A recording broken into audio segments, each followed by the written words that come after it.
जय श्री कृष्णा। आज देवसैनी एकादशी पर आइए सुनते हैं श्री तुलसी और विष्णु की कहानी। सावरी मुनि की पुत्री तुलसी अपूर्व सुंदरी थी। उनकी इच्छा थी कि उनका विवाह भगवान नारायण के साथ हो। इसके लिए उन्होंने नारायण पर्वत की घाटी में स्थित बद्रीवन में घोर तपस्या की। दीर्घकाल तक तपस्या के उपरांत ब्रह्मा जी ने प्रसन्न होकर दर्शन दिया और वर मांगने को कहा। तुलसी ने कहा, सृष्टिकर्ता ब्रह्मदेव, आप अंतर्यामी हैं, सबके मन की बात जानते हैं। फिर भी मैं अपनी इच्छा बताती हूँ। मैं चाहती हूँ कि भगवान श्री नारायण मुझे पति रूप में मिले। ब्रह्मा ने कहा, तुम्हारा अभिष्ट तुम्हें अवश्य मिलेगा। अपने पूर्व जन्म में किसी अपराध के कारण तुम्हें श्राप मिला है। इसी प्रकार भगवान श्री नारायण के एक पार्षद को भी दानव कुल में जन्म लेने का श्राप मिला है। दानव कुल में जन्म लेने के बाद भी उसमें नारायण का अंश विद्यमान रहेगा।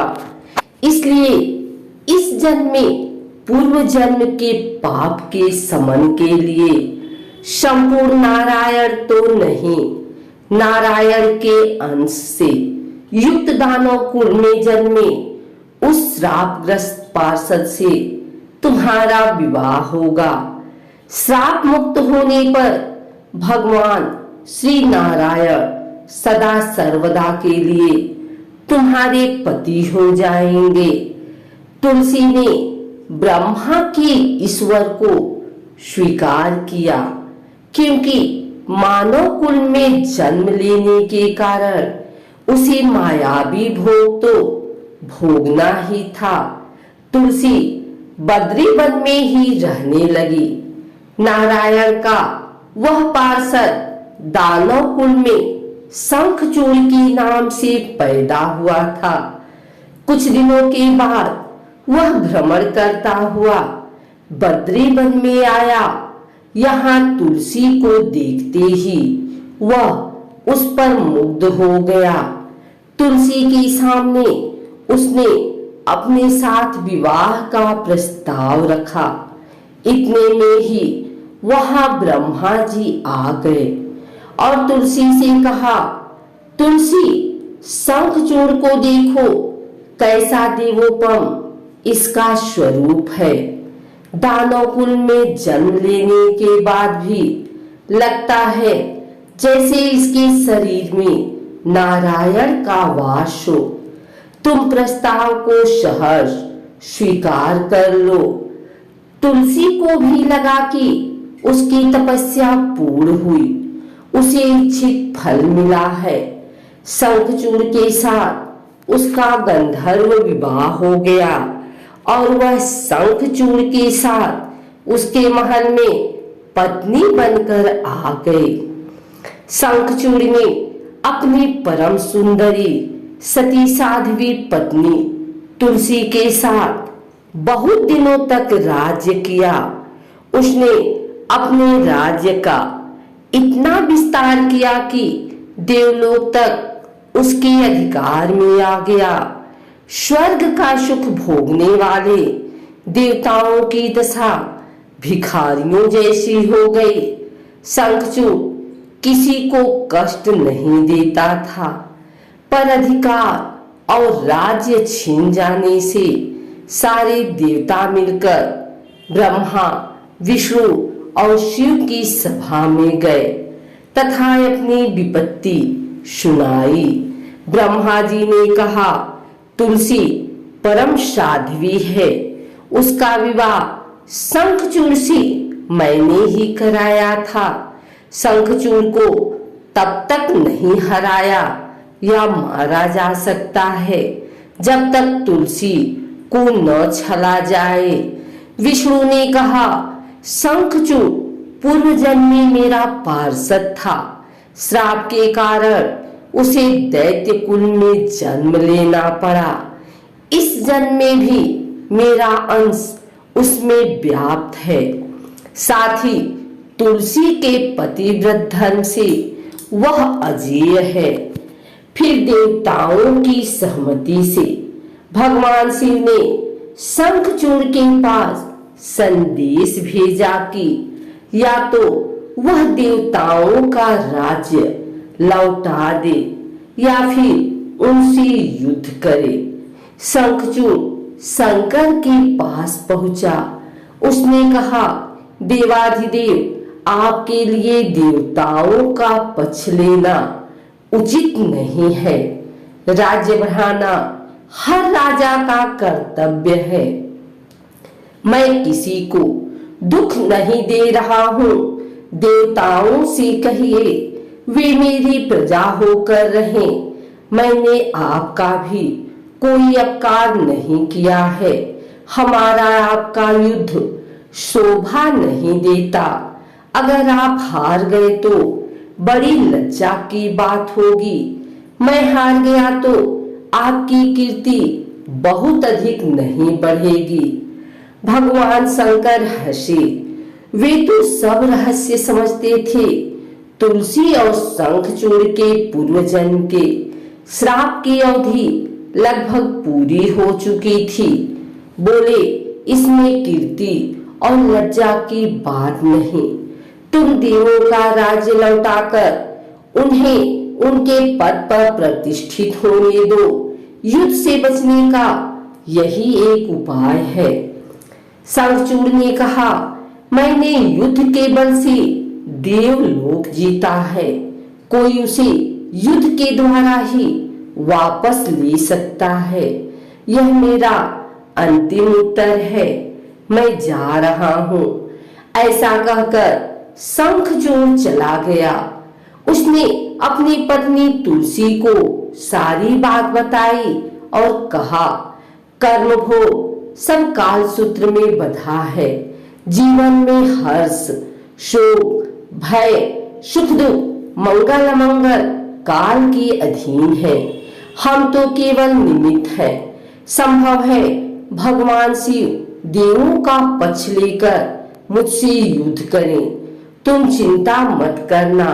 तुम्हारा सती तेज मेरी रक्षा करेगा। दूसरे दिन भगवान शंकर के नेतृत्व में देवताओं ने युद्ध छेड़ दिया। शंखचूड़ ने भीषण बाणों की वर्षा कर उनका वेग रोका। उसके प्रभाव से देवता डगमगाने लगे। उसने दानवी शक्ति का प्रयोग कर मायावी युद्ध आरंभ किया। युद्ध स्थल पर वह किसी को दिखाई नहीं देता था, पर उसके अस्त्र शस्त्र प्रहार कर देवों को घायल कर रहे थे। देवगण अपने अस्त्र चलाएं तो किस पर चलाएं, क्योंकि कोई शत्रु सामने था ही नहीं। कई दिनों तक इस तरह भयंकर युद्ध चला। शंखचूड़ पराजित नहीं हुआ। तब शिव ने विष्णु से कहा, विष्णु कुछ उपाय करो, अन्यथा मेरा तो सारा यश मिट्टी में मिल जाएगा।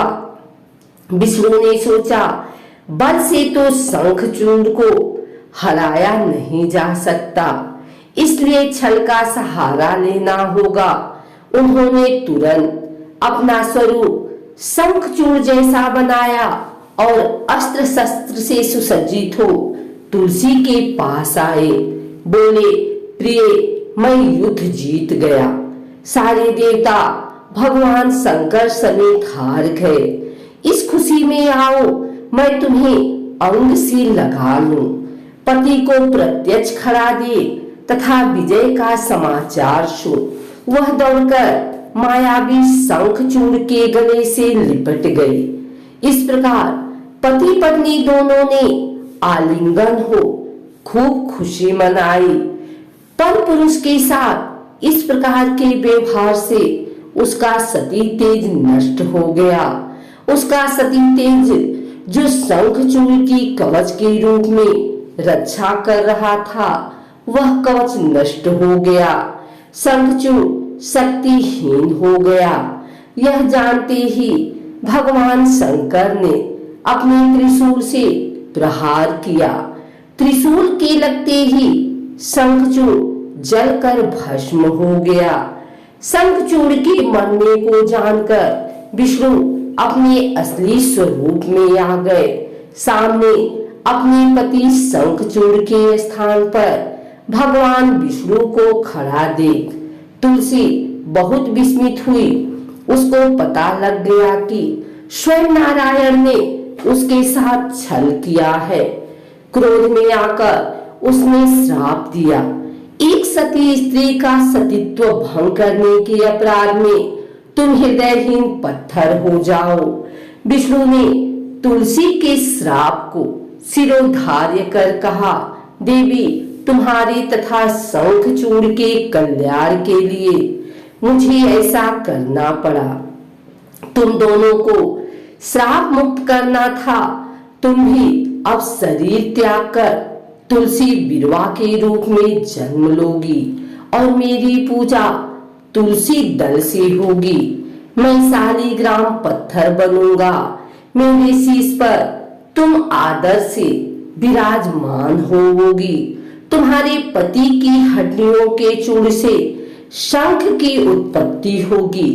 उस शंख ध्वनि से देवताओं तथा मेरी पूजा आराधना होगी। जहाँ शंख ध्वनि होगी वहाँ मंगलमय मैं विराजमान रहूंगा। तुमने पूर्व जन्म में बद्री वन में मुझे पाने के लिए बड़ी तपस्या की थी। अब अगले जन्म में मैं नारायण प्रस्तर के रूप में बद्रीनाथ वन में स्थापित होऊंगा और मेरी पूजा अर्चना फल फूल से न होकर तुम्हारी तुलसी दल से होगी। मेरे शीश पर विराजमान होकर तुम मुझसे भी ऊंचा पद प्राप्त करोगी।